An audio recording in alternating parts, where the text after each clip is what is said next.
네, 미국 증시에 상장된 한국 상품들 살펴보겠습니다. 지금 코루가 한 1%가량 하락, 야간 선물이 소폭의 상승이고요. EWI ETF는 0.4%가량 약세입니다.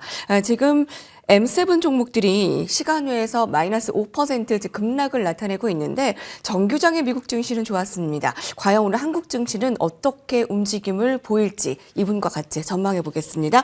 박상현 IM증권 전문위원께서 나오셨습니다. 안녕하십니까? 네, 안녕하세요. 오늘 뉴욕 증시 장 마감 이후에 뚜껑을 연 국가별 상호 관세에 이목이 쏠려 있습니다. 다만 발표 이후에 뉴욕 증시 지수 선물이 급락을 보이고 있는데요. 정규장과 다르게 움직여서 좀 다소 당황스러운데요. 좀 시장 방향성 어떻게 볼 수 있을까요?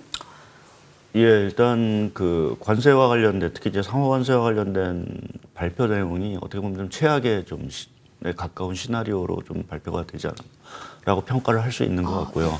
그러니까 정규 장의 경우는 조금 이제 기대감을 좀 가졌던 것 같습니다. 그러니까 보편 관세와 우리가 얘기하는 어떤 기본 관세 중에서 뭐 결국 하나만 선택하지 않겠느냐라는 기대감이 있었는데 결국 뚜껑을 열어봤더니 트럼프 대통령은 강력한 관세 정책을 결국 현실화시킨 부분들이 있고요.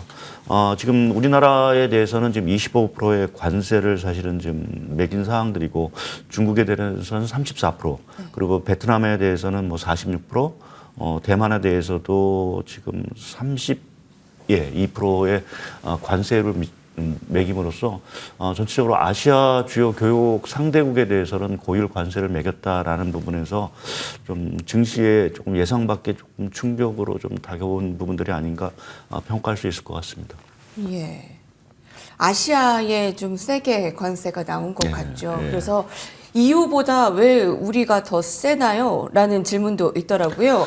예. 예, 오늘 발표된 내용 뭐 지금 미국 행정부의 추정이긴 하지만 미국 트럼프 행정부가 각국의 지금 미국산 제품에 대한 관세율을 이제 오늘 발표된 그 상호 관세와 더불어서 이제 미국산 제품에 대한 관세율을 이제 추정해 놓은 게 있는데요. 그건 이제 관세뿐만 아니라 비관세, 뭐 예를 들어서 우리가 부가가치세라든지 이런 무역 장벽까지를 다 포함해서 이제 관세율을 사실은 매겨놓은 표가 있습니다.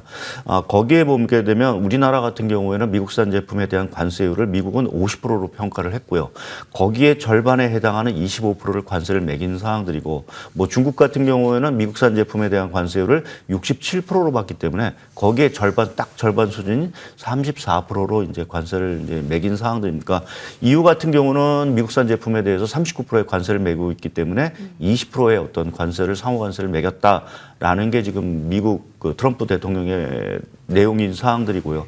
뭐 본인 자체는 뭐 절반밖에 매기지 않았기 때문에 뭐 적정하다라는 쪽에 어떤 얘기를 하고 또 추가적으로도 올릴 수 있는 가능성 자체를 조금 여지를 좀 남겨놨다라고 좀 봐야 될 것 같습니다. 네. 트럼프 대통령은 한국의 25% 상호관세 부과 발표를 했습니다. 일본보다는 조금 높고 EU보다도 그 높은 수준의 관세가 발표가 됐는데 오늘 이제 국내 증시에 대한 영향 아마 자동차 쪽으로 좀 하락이 있지 않을까 좀 예측을 해봅니다. 일단 기대감으로 인한 뉴욕 증시 정규장 상승 마감. 근데 뚜껑을 열어봤더니 좀 최악의 시나리오가 나왔다. 근데 일단 크게 세게 발표를 해놓고 좀 줄어드는 방향으로 간다면 조금 시장은 안정세를 찾지 않을까라는 기대감도 있지 않을까요?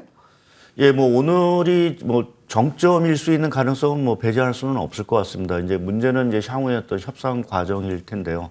물론 이제 미국 트럼프 대통령도 아마 그것을 조금 원하고 특히 이제 이러한 관세율을 낮추기 위해서 이제 미국 내로의 어떤 투자 뭐 이러한 것들을 계속 요구하는 목소리 자체가 상당히 커질 거로 좀 보고는 있습니다. 근데 그러한 협상 자체가 상당히 진행되는 데는 상당한 시간이 필요할 수밖에 없는 사항들이고요. 당장 뭐 우리나라는 지금 뭐 내일 이제 그 헌재 결정이 나오긴 하지만 여하튼 지금 지도부의 어떤 공백 뭐 이러한 상황이 되고 있는 상황들이기 때문에 협상 절차 자체가 상당히 좀 지연될 가능성이 있다라는 부분에서 보게 되면 국내 증시에는 상당히 조금 이제 협상을 기다리는데도 좀 시간이 필요할 수밖에 없기 때문에 좀 악재인 부분들이고요.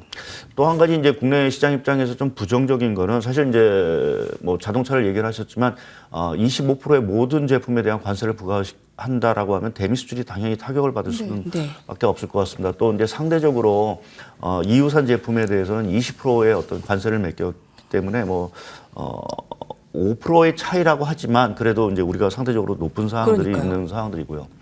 또 하나 이제 문제가 되는 거는 사실은 이제 우리가 뭐 미국으로 직접적인 수출을 하는 부분도 있긴 하지만 이제 베트남이라든지 이러한 아세안 지역의 어떤 생산 기지를 통해서 우회적으로 이제 수출하는 것들도 있습니다. 근데 오늘 이제 발표된 그 아세안 국가들의 그 관세율을 보게 되면 말씀드린 대로 이제 베트남 같은 경우가 한 46%의 관세를 매겼으니까 우리보다도 거의 배 이상 높은 관세율을 사실은 맞게 되는 어떤 상황들이 이제 처해진 상황들입니다. 그래서 그렇게 보면 이제 우리가 미국으로 가는 우회 수출로마저도 타격을 받을 수 있다라는 측면에서 보게 되면 사실 지금 뭐 베트남에 우리나라의 뭐 스마트폰이라든지 이러한 생산 기지가 있다라는 측면, 특히 이제 우리나라가 최근에 수출 그 비중을 보게 되면 아세안 수출이 중국을 넘어선 사항들입니다. 네. 네, 그렇게 보게 되면 좀 아세안 국가에 대한 고율에 대한 관세 부분 자체는 당연히 간접적으로 우리나라의 대아세안 수출에도 영향을 미칠 수 있는 부분들이 있어서 우리가 단순히 어떤 대미 수출의 악화뿐만 아니라 대아세안 수출에도 사실 타격을 좀 받을 수 있다라는 부분에서는 지금 자동차 위에 어떤 그 주력 수출 제품에 대해서도 조금 악영향이 올 수 있는 가능성이 커진 것이 아닌가 좀 판단해 볼 수 있을 것 같습니다. 오늘 나온 부분 발표가 최악이고 뭐 협상 기대감이 있을 수 있겠지만 협상 자체가 기다림이고 스트레스가 될 수 있겠네요. 네, 악재가 되겠습니다. 자, 대미 수출의 급락주의보 이 부분도 중요하겠지만 대아시아의 수출도 좋지만은 않을 것이다라는 얘기를 해주셨거든요. 애매한 3월 수출 성적표가 나왔는데 올해 3월 수출액이 총 3월 수출액 중에서 역대 두 번째를 기록을 했습니다. 2분기에 이제 관건이 되겠죠. 어떻습니까? 예, 지금 오늘 나온 내용을 보게 되면 2분기 수출이 상당히 좀 타격을 받을 수밖에 없을 것 같고요. 그 3월달 수출 자체가 조금 좋았던 이유는 뭐 이제 반도체라든지 이러한 수출이 조금 이제 호조를 보였다라는 것도 있긴 하지만 또 하나 저희가 생각을 해야 될 것이 미국의 관세 정책이 나오기 직전에 좀 선구매 효과가 좀 있지 않았나라는 좀 생각을 하고 있습니다. 특히 이제 대미 수출 같은 경우가 플러스 증가율을 좀 보인 이유 중에 하나도 뭐 자동차 같은 것들이 이제 대미 수출 쪽에서 보게 되면 뭐 관세 이전에 미국이 이제 자동차 구매가 상당히 많이 늘어났다. 예를 들어서 지금 3월달 미국 자동차 판매를 보게 되면 1,700만 대 이상이 팔렸습니다. 지난달에 한 1,600만 대 팔린 걸로 보게 되면 상당히 많은 어떤 자동차 판매가 이루어졌고요. 이러한 것들이 관세를 앞두고 이제 선구매의 어떤 효과로 인해서 이루어졌다라고 보면 대미 수출에서 선구매 효과가 이제 사라지는 것들이 이제 4월, 5월 이제 본격적으로 나올 가능성이 있습니다. 거기에 지금 뭐 아까 베트남을 말씀드렸지만 중국도 34%, 그러니까 기존에 또 관세율을 맞은 거를 생각해 보면은 거의 50% 이상의 지금 관세율을 맞은 상황들이기 때문에 중국에 대한 어떤 수출 자체도 상당히 조금 악영향을 미칠 수 있다라는 부분에서 보면 2분기 국내 수출이 상당히 조금 어려운 흐름을 좀 낼 수도 있는 그 가능성이 커졌다라고 좀 평가할 수 있을 것 같습니다. 네.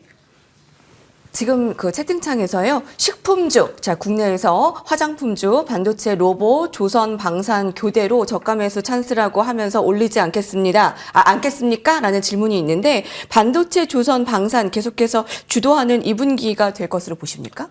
예, 뭐 조선 방산 자체는 뭐 여전히 조금 모멘텀이 좀 있는 부분들이고요. 특히 이제 EU 같은 경우가 계속해서 이제 뭐 방위비 지출이라든지 뭐 이러한 지출을 계속 늘리고 있는 상황들이고 오늘도 EU 차원에서 만약 고율 관세가 나왔을 경우에는 뭐 특별 지원 정책 뭐 이러한 것들을 하겠다라는 어떤 지금 얘기들이 좀 나오고 있어서 상대적으로 보면 EU가 이번에 관세율에서도 보게 되면 조금 유리한 측면이 좀 있는 부분들이고요.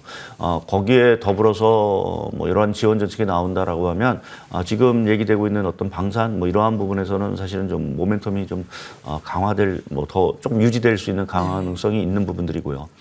반도체 같은 경우도 사실은 좀 관세율을 사실은 좀 높게 맞게 되는 부분은 좀 부담스러운 부분들이지만 좀 경쟁국이라고 할 수 있는 대만이 한 32% 우리보다 조금 이제 높은 수준의 관세를 사실은 좀 맞게 되는 상황들이어서 이 부분에 있어서는 조금 이제 저희가 좀 뭐 아주 상대적으로 불리할 건 없다라는 측면에서 좀 봐야 되는 부분들이 있고요. 또 이제 전체적으로 반도체에 대한 어떤 수요 이러한 것들은 여전히 좀 견조하다라는 부분에서 보면은 2분기 반도체 업황에 대해서는 조금 그래도 좀 긍정적인 시각을 좀 가질 수 있는 부분들이 있고요.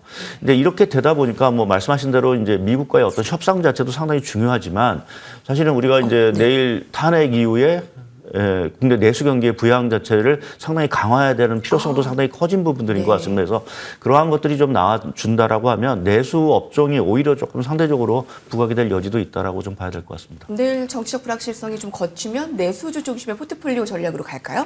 뭐 그건 이제 정책에 대한 부분들이 좀 봐야 되는 부분들이고요. 만약 이제 내일 용인이 되냐 뭐 안 되냐에 따라서 뭐 상황은 많이 다를 수 있긴 하지만 그래도 어떠한 경우에도 결국 그 정부 입장에서 보면은 경기를 이제 수출이 악화되다 보니까 상대적으로 내수를 부양할 수밖에 없다라는 측면에서 보면 내수와 관련된 부양 정책이 좀 강하게 나오지 않을까 좀 기대를 해볼 수 있는 것 같습니다. 예, 감사합니다. 예, 지금까지 박상현 전문위원과 함께했고요. 짧은 시간 오늘 함께해 주셔서 감사합니다. 예, 고맙습니다. 감사합니다.